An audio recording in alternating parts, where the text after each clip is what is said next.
And we are live. We are live right now, and thank you so much for watching, guys. This is FLM Quarantine Day series, and this is my day 11. So it's my day 11, and it's been 11 days since I got back from LA, and it's been 15 days 15 days out of New York. So I am very fortunate enough to um, be well today, and I'm so happy that everyone is watching right now. Thank you so much for watching, and thank you so much for tuning in to me. So this is my quarantine day series. So it's my 11th day today, and I just really want to show you guys what I've been up to lately, in this live, in this quarantine day series, no, and it's been quite a quite a feat for me, no. So I have been here for 15 days. No, I've been here for 11 days already, and so far so good. I am not exhibiting any of the symptoms of COVID-19, and I'm very blessed that that's the case. And I'm also very, very happy that um, I have enough supplies here. So before anything else, I'd like to invite you guys to go to my YouTube, to like, to subscribe to my YouTube, and uh, to also follow me on Instagram, and also just if you can follow my Facebook page, that would be great. And also do visit my website. Yeah, that's frankloydmamaril.com. So yes, and today is Sunday. No, today is a Sunday. It's my dog's day, and actually we are gonna get a little bit more spiritual today, because it's a Sunday, and today is the Lord's Day. Yes, but before anything else, I'd like to just uh, walk you through what I've been through today. No, so basically, I I just I woke up early, actually. I woke up very early today, 7 a.m., and then I cooked pork steak today. Isn't that fun? So there was pork chop at the fridge, and then I had calamansi, and I had onions. So I thought I would uh, magluto na lang ako ng pork steak. No, so that would be my dinner na rin as well. So just to save up. Another thing that happened to me today is I went to the office again. I went to my office earlier to get supplies, because since the office is on shutdown, of course, I wanted the supplies to be used, so I just got them from my office, and I used it here at the house. So yeah, but before anything else, I'd like to invite you guys to always wash your hands, and always disinfect. Yes? So yeah, so disinfect always, okay, guys? Yeah. What else? I'd also want you to stick around, because in a few minutes we'll be having a guest. We'll be having a guest here on the show, and she will be walking us through some of her notes on how to cope up with this quarantine day series, for this quarantine season. No, I just really hope that everything goes well. No, but before, I hope everyone is doing good. I hope everyone is okay, and I just hope everyone is at their houses, and making sure that they are um, yeah, we're gonna be getting in touch with our guest, and make sure that she's online, and so that she can answer our call. Yes, so I guess Hi she's ready. I there. think she's ready. So I think let's get her in the chat. Hi, Okay. Frank. So yes, so we are with Mapet Aquino. Yes, so that's Muppet. Hi. Yep. So Muppet is uh, one of my friends, and at the same time, she also owns a production company as well. But so yeah, so yon. So Muppet, how are you? I'm good. Nagiging bulirang asawa for now Yeah, but that's good. I mean, I. because it's something that I'm being domesticated also because it's something that I've missed because of the nature of our work. You know, naman we're always working on the go. So it's really a time for me to spend more time with my family, do household chores. So yan ang pinagkakamalahan ko. Yeah, and I'd like to thank Yun yung you, on the of course, other for side. joining me today, and so that we can talk about a lot of things today. And I'm so happy that you actually prepared for this. Actually, no, every day parang ako nga, I just go on the fly, whatever runs in my head, But this time I have structure. I have we have something to talk about, and because today's Sunday, aside it's the day of my dog, it's the name of my dog, it's also the Lord's Day. And I guess it's a blessing that's actually that you are my guest today, because we're gonna talk about some of your thoughts on how to cope up with this quarantine, no? Yeah. True, true. Yun. So how do we Well, it's start? always my pleasure.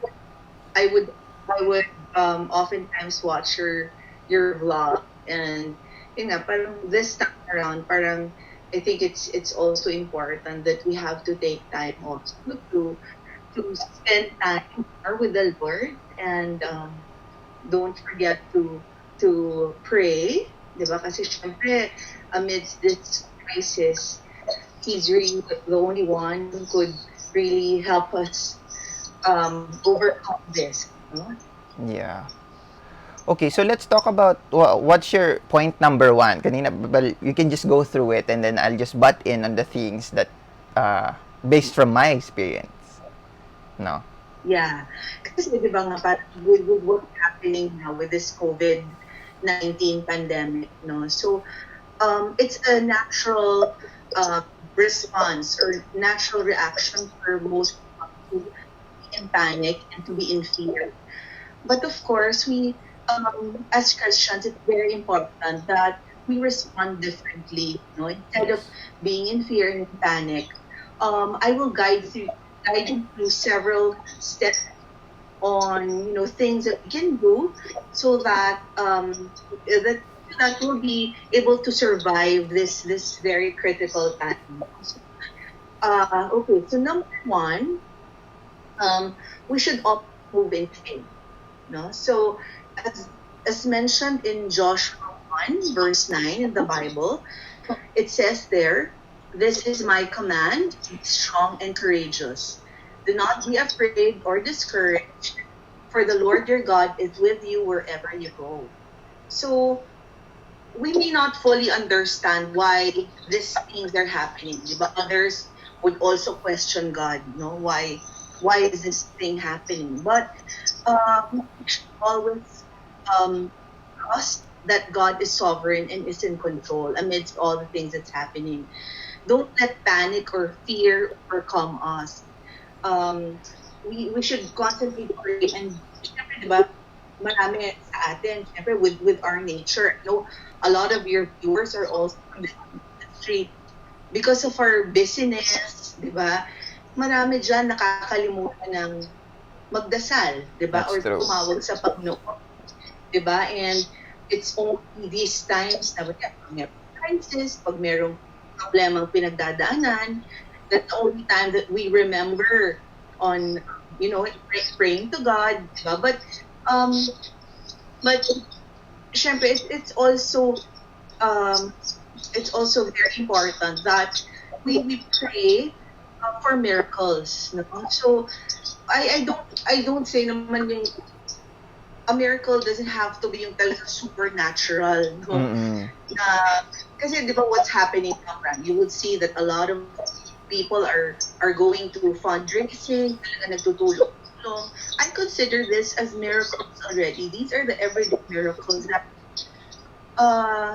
you see, that's already happening. So let's just continue praying and be always thankful. Yeah.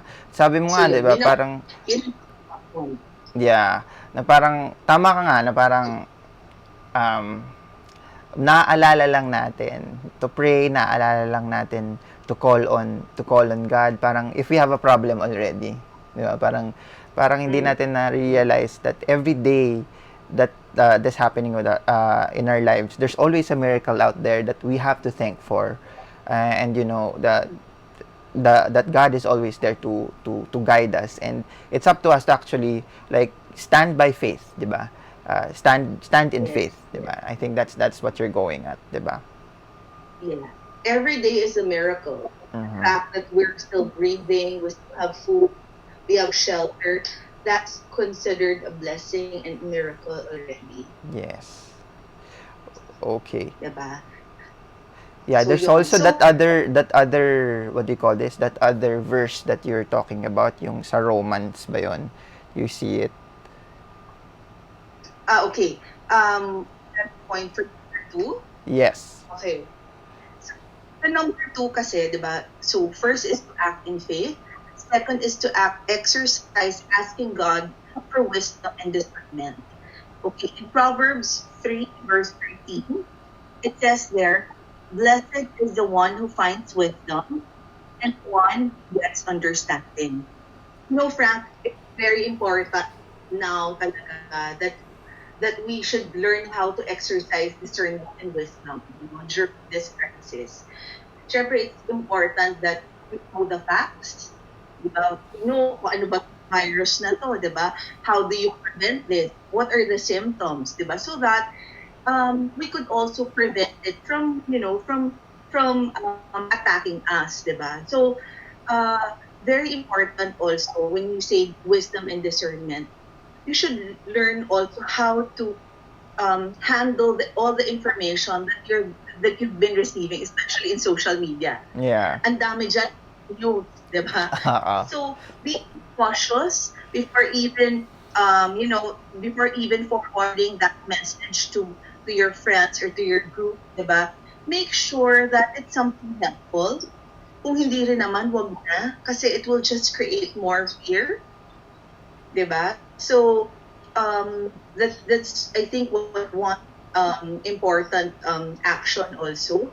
And yun na, I think when we say also wisdom, we should use this time kasi we have a lot of time now. I think we should also use this time to improve ourselves or to improve our craft, di ba? There are a lot of mga books that we could read, mga e-book, di ba? So, at least, di ba, when we go back to our usual life, no, we are more equipped and we're more ready.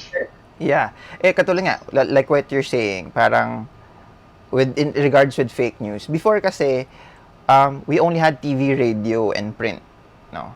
And those are just the mediums that people can see information. And when they see it, it's one way. So when they see it, they will automatically but it's real. It's not fake news, diba? But now with the emergence of social media, anyone can actually contribute. Anyone can post something. No, so it's like, well, I just remember like how we were in college, parang theory of communication. Before, it was one way, 'di ba? Whatever you see on TV, that's truth. That is the reality.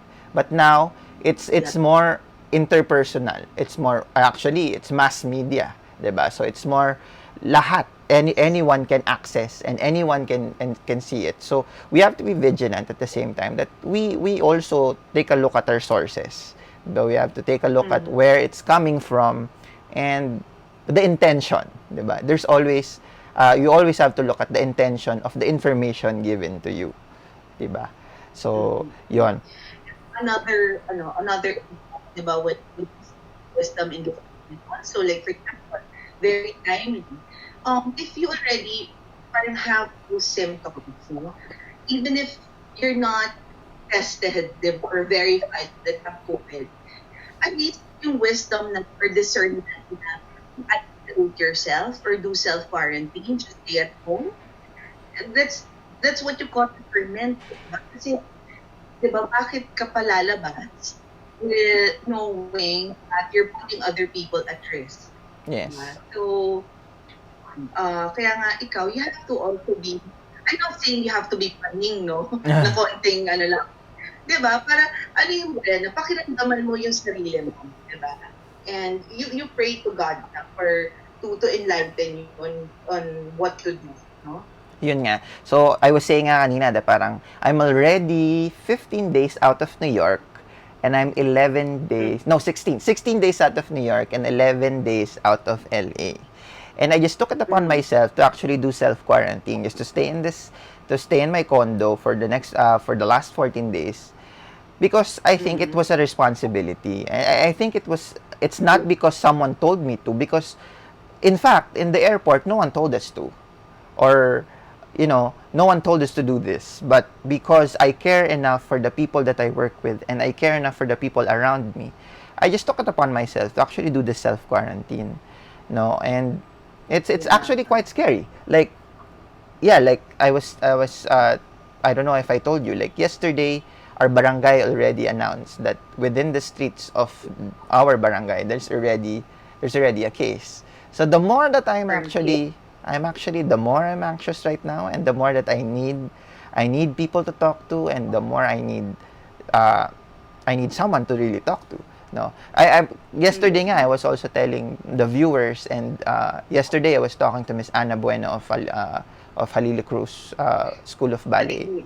Yeah, I was talking to her about how important mental health is also during this time. No one is talking about it. Well, not all of people talk about it, but for people like me who is alone at the house, who's just with my dog, which I'm thankful for. But aside from that, we need someone to actually talk to converse with, and actually, just, pag-usapan nyo what you're going through. Because if you just keep it inside, it will get to you. Diba? And tama ka rin na parang the point that you're saying na parang this is the time that actually we can learn new things. This is also the time that we can actually go back to our other passions that we love, Sabi ko nga, because of this quarantine, well, bigla akong naging interested more on live streams. If you could see like how my setup is right now, I wouldn't have done it if this was not the case. But I did it because I want to learn, and at the same time, this is something new because I want to be honest also that I think, well, I've been hearing also a lot of things also from other people that my career as a director would definitely change after this. I think I posted something na parang I think it was overboard, but no, I think kasi parang my job will be obsolete after this. Diba? Parang your skill of video producing, that's something yeah, but I think will be in demand also after. Yeah, but then in events, parang ang hirap nga naman, no? I've been reading also like, well, maybe dahil nga I've been reading a lot online because nga dati wala akong kausap before I've been doing this live stream. Parang yun yan, parang the live experience industry is actually evolving and is actually changing, and we have to adapt. No, and one way to adapt is to learn new technology, and this is my way of actually doing it. No, so I'm actually learning things now, like I've been doing like video, but iba to eh. This is live, yes, I've been doing live TV, but this is different. Digital, social media is a different, and me talking to the camera right now is even a new thing. I mean, I'm not used to actually talking to the camera. I'm just used to behind the scenes, So that's something new, but I'm having fun so far. No, I'm having fun so far. So, yeah. So, yun. Ako nga nilook forward ko na next FB live concert naman with you playing the piano and singing. Oh, wow. That would be something, no? That would be something. Pero yun yung Yeah. Actually nga ngayon, parang because of this, because of me doing live streams, I've been, yeah, as you know, parang, di ba, naglabas na nga kami ng music video na We Heal as One. Even after that, parang ako nga, nag-isip na ako, what if I go back to singing? Or what if I, you know, what if I message Why all my, not? message some of my friends that are musicians and, you know, come up with like a digital concert that's just from their houses. So it's also a good exercise for me Yeah. na parang nakakapag-isip ng new concepts. And that is because Mm-mm. with what's happening right now, we are adapting to the changes that are being shown to us now, diba? I think this is this is the new us, you know, the new Yes. TV, you know. So yeah. Di ba? The only constant na change. Ayan. Yes. Anyway, it leads us, kaninang mention mo about mental. Well, it leads us to the third point, which is we have to stay healthy. Diba? That's very important now. So like in John 1, verse 2, it says there, Beloved, I pray that all may go well with you, and that you may be in good health as it goes well with your soul. So, now is not the time na magkasakit tayo, at dumagdag pa tayo sa problemahin ng mga hospitals. So, we have to make sure that we have to stay healthy, even if we're staying. Siguro, Frank, mas credible kung ikaw ang mag-expand nito kasi na eating healthy and exercise. Baka hindi ako, I'm not a credible Well, resource person for that. well, because of these times, well, I'd like to believe that people are more health conscious. No, because of what's happening right now, a lot of well, people are getting into vitamins, people are getting into eating healthy. But I'm not sure about eating healthy though, because since we are on quarantine, we can only like rely on canned goods and some meat that we already have on our no. So like ako, on my end, parang nasa States pa lang ako, I had to buy vitamin C's. No, you know the big canisters of vitamin C's, the big 1,000 milligrams each, diba? I wasn't doing that before. I was honestly, no. I used vitamin C because it was included in my glutathione shots. Let me be honest, you know. But now Yeah. it becomes like a A necessity. necessity. It becomes like a necessity that every time you wake up and after breakfast, you drink vitamin C.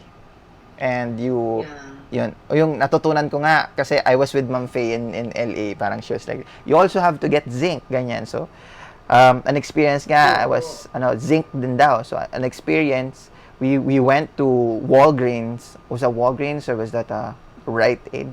Or basta? No, I think, no. Yeah, Walgreens. And there wasn't any. I mean, all the shelves of vitamin C were all gone. If they can send over, di ba sa Costco, the big vitamins, because it's Yeah. cheaper to buy there rather than here, di ba? Yeah. So, kaso, Parang, usan na nga. ayan, naubusan. I mean, naubusan ako, and then I had to go to another store, and I just bought like 2 bottles, and that's it. Because that was the last 2 bottles that was there. So I was lucky. To get myself vitamin C's. But yun nga.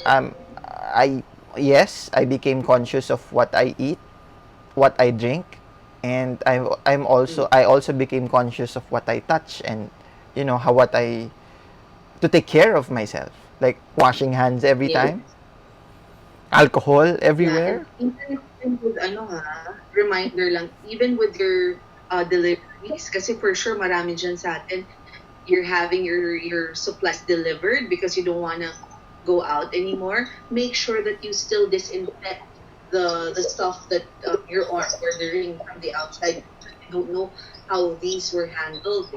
Oh, totoo Diba? yan. And yun. let me add, no, aside from physical health nga, tama ka eh. It's also important to also take care of your mental health. Diba?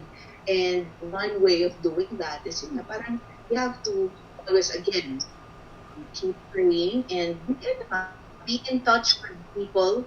Kasi syempre, the more, pag nasa isolation ka talaga, di ba, marami kang naiisip sa magaganda, di ba? So, dapat, be in constant,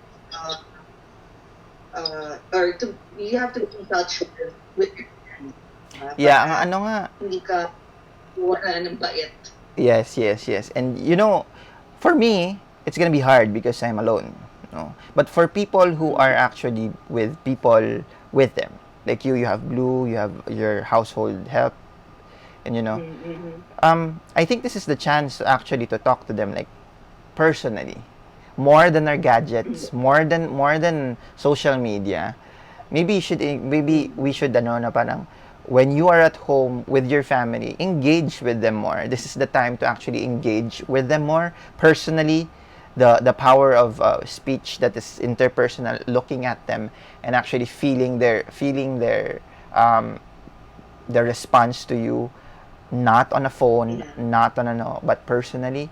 Now I see the more of the importance of that now because of this quarantine, diba? True. Okay, do we go to number 4? Yes. Okay, so number 4 and the last one that I want to share is always be kind and be a blessing to others.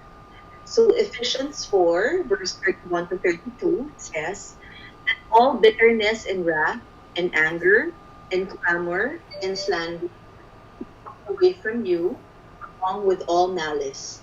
Be kind to one another, tender-hearted, forgiving one another as God in Christ forgave you. Ito, Frank, very timely to. Kasi makikita mo naman ang social media. We're really bombarded with a lot of hate messages, disappointed responses, diba? Whether sa government or, diba? And it's not doing us any good, diba? Ako ang ko dito is huwag na tayong magsisihan, di ba? I believe that it's best to just be a contributor to the solution rather than dwell on those things. Kasi yung anger, hindi sa atin and bitterness, di ba? Hindi sa atin makakatulong yan, di ba? Instead, we have to show kindness to other people. I know right now, di ba nga, syempre, the live events industry, we're really one of the industries that's, talagang sobrang Bad hit. naapektuhan Yeah. because of this, no? And I know marami talaga, lalo na yung mga dicers natin, yung mga PA, yung mga freelancers, di ba? Lahat talaga, or work pay yan, di ba? So, very uncertain. So, they would say, paano pa ako tutulong kung hindi ko nga alam kung saan ko kukunin ang kakainin ko, di ba, sa pang-araw-araw. When we say kindness and being a blessing to others, we don't really just concentrate or focus on monetary help, no? It can be, through service, other means, no? Like ikaw, di ba? The mere fact that, like for example, you used your skill to have this video produced, no? It's one way of helping, di ba? Other people. And like ako, I just want to share, di ba? We had, last year kasi we had an event for the doctors of UST, remember, Frank? And also, we had an event for the doctors of PGH. So, I had 2 separate events. I've been in touch with so many doctors last year. And, hindi ko alam na meron palang reason for that. Ako naman, being in the events industry na mostly mga fashion shows ina-handle ko, di ba? Mhm. So one of my clients, one of the doctors called me last week asking for my help if I can help them look or source for yung mga PPEs Mm. for doctors and mga frontliners kasi nga 'di ba nauubusan na yung mga hospitals. Mm. So of course sabi ko I was able to hook them up no to other friends from the industry. And then right now, may mga gumagawa na nun. Ito, sila Rahul Laurel or also sila Michael Lave are doing it, di ba? So, these things, kasi nga, like ako, I'm an event manager. So, my skill or my forte is really to coordinate with suppliers, to source out stuff. So, in my own little way, even hindi through monetary means, that's how I was being that's how I was able to help the others no to directly parang address this crisis. And yun, you just have to be creative, 'di ba, on how you can help. Sabi ko nga, I think it starts with your heart, your willingness to help, and then for sure God will impress on you naman kung ano yung pwede mong magawa, 'di ba? Yes. In your community or ikaw kung and I know ngayon ang dami mga fundraising, 'di ba? I know Yes. Saga is heading a fundraising, sila Shakira also. Yeah. The one with with Saga is no, the what do you call this the G Drive, no? It's called the G Drive, Oo. and they're asking people to donate, and Yung then mga bikers natin, 'di ba? Kasi yes. syempre sila talaga And then Shari nakakalimutan also. lang ng mga Oh. tao, 'di ba? Oo. So, at least kahit papaano, tulungan sila, 'di ba? With their day-to-day needs. And you know what? Another thing that discovered ko lang to other day, you can also check yung mga Grab and Globe rewards mo. Yes. Yung points mo. I think nag-expire lang yun, hindi Yes. namin. So, yun, merong doon, you just have to click and then you donate your points to either Red Cross or sino pa yung mga, yung mga beneficiaries nila. So, yung mga ganun, diba? Ano pa ba mga naiisip ko, mga example? I know may mga iba sa atin mga suppliers ng mga tents. Nakita ko nag-donate sa yes. Sila Sandy, di ba? Beatbox were using their tents already as a what do you call it? Temporary tents for isolation. Trial. Yeah. Oo, yung mga ganyan. Yeah. Diba? So, I think this is also one thing that's parang different sa mga Pinoys, no, versus the other countries. Kasi di ba nakita mo, parang ewan ko, wala naman ako nababalitaan sa mga countries that they're also making mga suits, mga very creative ang mga Pinoy. No? Yes. So, I think it's one thing also that will make us parang overcome this crisis right now. Tulong-tulong at malikatan natin mga Pilipino. Yeah, and yun nga, just to share also with you na the video, yung We Heal Us Land video, imagine, well, I couldn't even imagine myself actually editing and actually producing, producing in the sense of video produce. No, kasi iba yung producers ng video. But hindi ko siya naisip na magagawa ko siya in a span of 5 days. And I didn't feel, hindi ako nahirapan in a sense na parang hindi ako nagreklamong mahirap siya. It was more of a responsibility, and it was more of a parang public service. Kaya nung natapos siya, hindi ako yung parang, ay, magbabakasyon ako or magpapahinga na ako after nito kasi napagod ako. Hindi parang parang ang sarap sa pakiramdam that you were able to parang give out that positivity. Kasi nga, the purpose of the video, because we are receiving so much negativity, we needed something that would give positive energy to the people, diba? Encourage the people, diba? So, kaya when the video was finished, everyone on the team was actually so happy of how the people reacted to it. here and even I abroad. cried when nung Really. napanood ko siya. Yeah. And yun, Di ba message? 'di ba? And ang galing lang na because of the things that you do, you're also giving hope to people, 'di ba? Yun. Yun, napakasaya lang ng Oo. ano. Yun. And this is Alam mo, just really have to stay positive about this. I know, ang daming mga, ang dami natin mga natatanggap or nababasa ang mga negative news. So, just have to really fight it with positive vibes, di ba?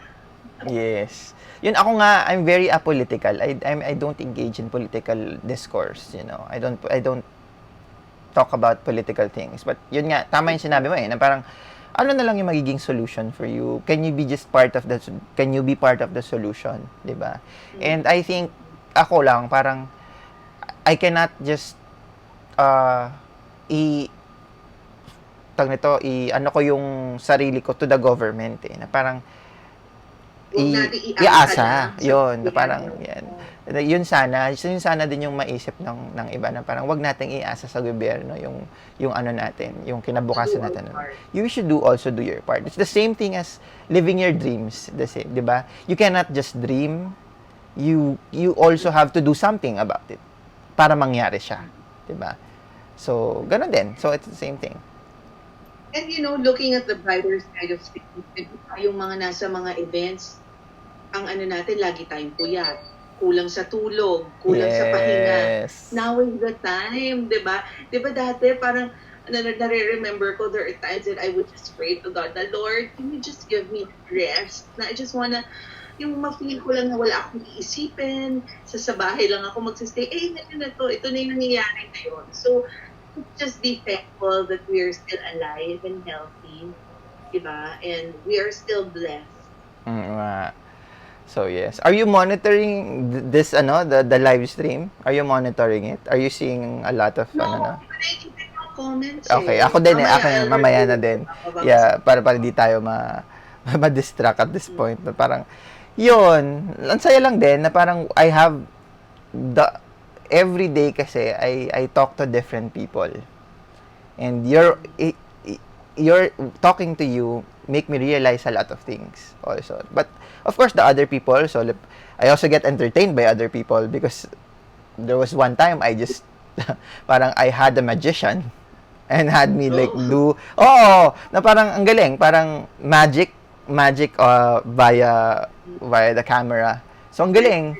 Napakagaling, ang galing. And then the other day I was with Ma'am Faye. We were talking about her experience in New York. And then I had Anna who talked about their ballet their school, how are they doing now and how do they cope up with what's happening now and Ano na rin ba sila? they're online. Video, online na rin? Yes, they're online and her her dilemma is of course when you teach dance you should be able to touch them and actually correct them, 'di ba? So yun yung naging problem nila now and how she copes is she gets the parents involved na rin. So that the parents will be the one to correct even if they don't know anything about ballet, but so yun, but yeah, yung ano lang din dito another realization is parang at this point in time everyone is equal. Walang mahirap, walang mayaman, 'di ba? Everyone is susceptible to the disease. And yun, so since pantay-pantay tayo, pare-parehas lang tayo. We're on the same boat. So we should be able to protect ourselves and do our part, 'di ba? Stay home and you stay safe if you can. I always say that, parang stay safe, stay home if you can kasi other people kasi they can't stay home kasi kung hindi sila papasada, hindi sila kakain, But then you just have to be extra careful, 'di ba? Si Sunday wants to join in the conversation kanina pa.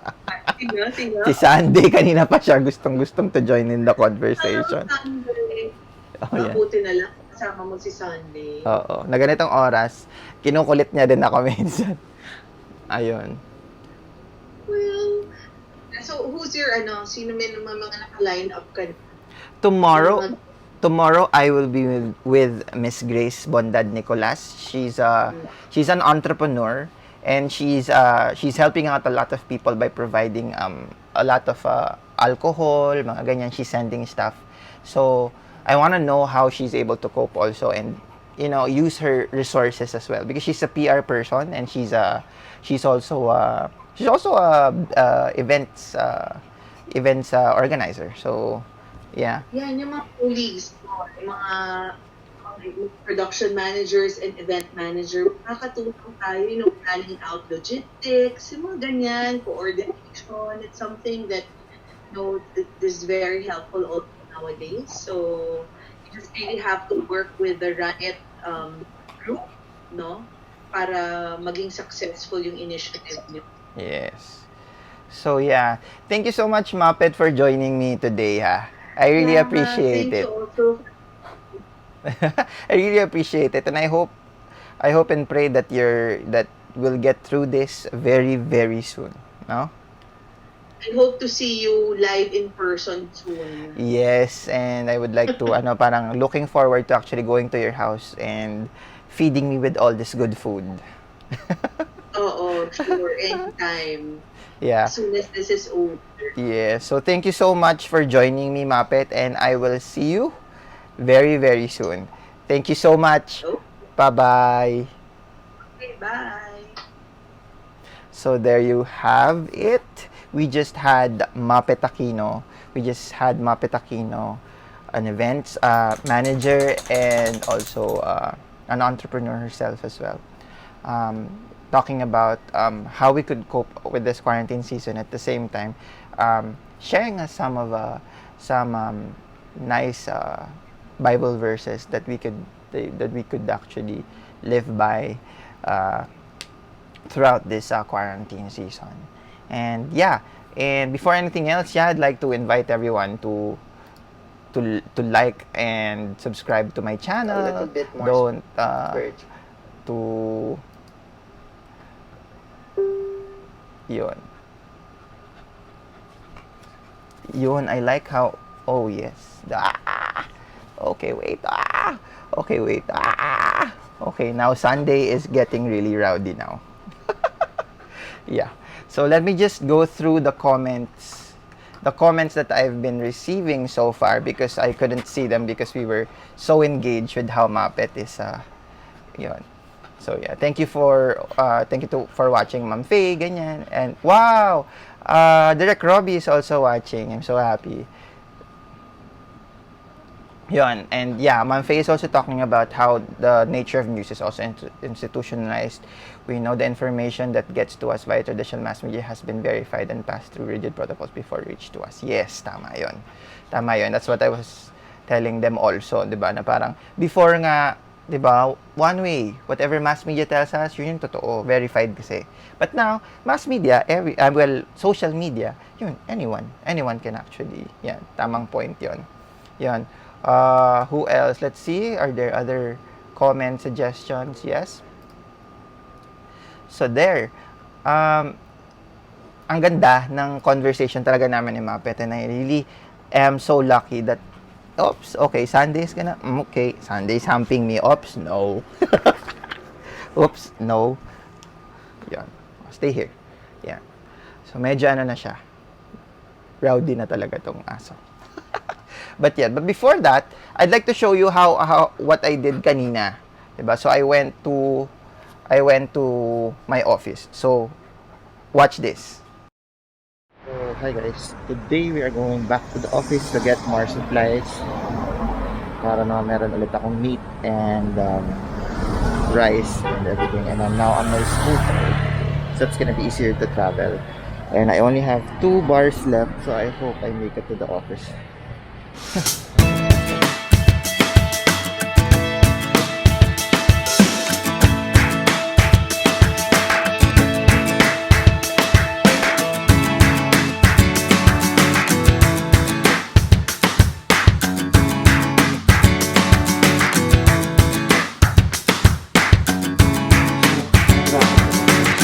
Now I'm gonna get some supplies.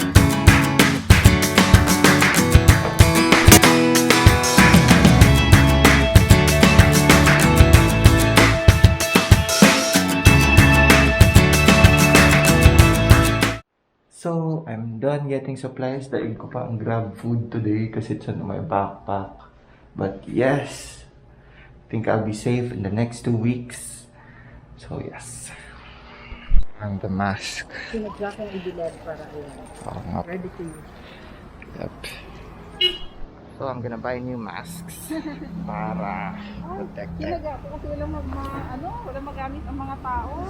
Oo nga po, salamat po sa inyo. Actually, nakita ko na to nung isang araw po. Araw-araw, sinadya ko talaga walang mapabilhan, hindi makapasok ng groceries. Kailangan Talaga po. Thank you po. Salamat po. Ingat po kayo. So yun, kanina, yun nga, I went to the office and actually just get some supplies. So I got meat, I got myself rice, and some vegetables that are still good. So yun, and I also bought myself yung mask na made out of fabric na, so that I won't be using yung surgical mask. Save it na. So yun, if you guys are liking this content so far, give it a thumbs up. Don't forget to subscribe to my YouTube channel. That's FLMtrips, and you can also just like me on this page. You can also go to my Instagram. That's Archangel_Frank. Yes, and you can also go to my Facebook page and go to my website. That's www.franklloydmamaril. Yes, and thank you so much again to the people who continue to support the We Heal Aslan music video. It's for everyone. Go share and give out that positivity and provide everyone with just positive vibes. No, that's what we need right now. And I hope you guys are okay in your homes, and I hope you guys engage more with your family personally. And yes, so that's it for now, and thank you so much for watching, and I hope to see you guys tomorrow. For tomorrow, we will be having another guest. We'll be having Miss Grace Bondad Nicolas from Tag Media Group, and she will be walking me through how she copes up with this quarantine season, and at the same time tells us how she managed to help out in this crisis. So yes, so I think si Sunday really wants to go down and do his business already because he's been bugging me this half of this vlog. So thank you guys for watching. This is FLM, and this is the FLM Quarantine Day Series, Day 11. See you guys tomorrow.